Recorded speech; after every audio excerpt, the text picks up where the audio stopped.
सुख न हालतुनि में लिकल आहे, न माण्हुनि में न शयुनि में। सुख त अंदर जी हालत आहे।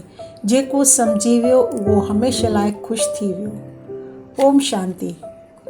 अॻे हिसे में असां ॾिठो ॾियण सां ख़ुशी मिले थी, ॿियनि खे ख़ुशि कंदे पाण ख़ुशि थी वञूं था। पर छा इहो काफ़ी आहे?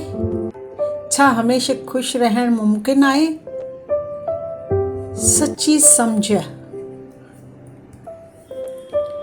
अॼु सभ खां अहम ॻाल्हि, सुख ॿाहिरि न आहे, सुख अंदरि आहे। हालतियूं बदिलजंदियूं रहनि थियूं, माण्हू बदिलजंदा रहंदा, पर जेकॾहिं मुंहिंजो मन मज़बूत आहे त मां हर हालति में ख़ुशि रही थो सघां।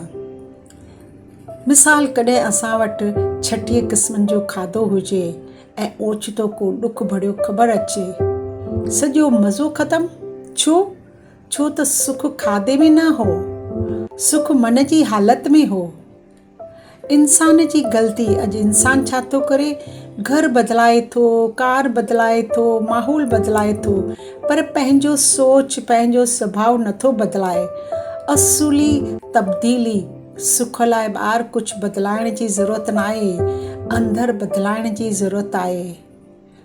3 प्रकारनि जा ॾुख आहिनि। हिकु पंहिंजो ॾुख, ॿियो ख़ानदान जा ॾुख, टियों ॿियनि खे बि ख़ुशि ॾिसी बि ॾुख थिए थो। असुल मसइलो छा आहे? अंदर जी कमज़ोरी। रूहानी हल आहे असां सिखूं 4 असूल। रूहानी अमल, सही सम्झ, पाकज़ी, साफ़ रिश्ता, साफ़ नियत, निस्वार्थ प्यार, बग़ैर मतलब मोहब्बत, शांति हर हालत में पर सकून। जॾहिं ही 4 गॾु थींदा तॾहिं सुख पाण मरदो ई अची वेंदो। गहरी सचाई आहे, सुख ॻोल्हणो नाहे, सुख बणिजणो आहे।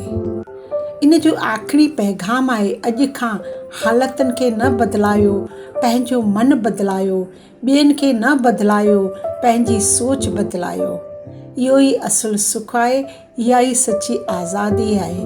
ओम शांति शांति शांति।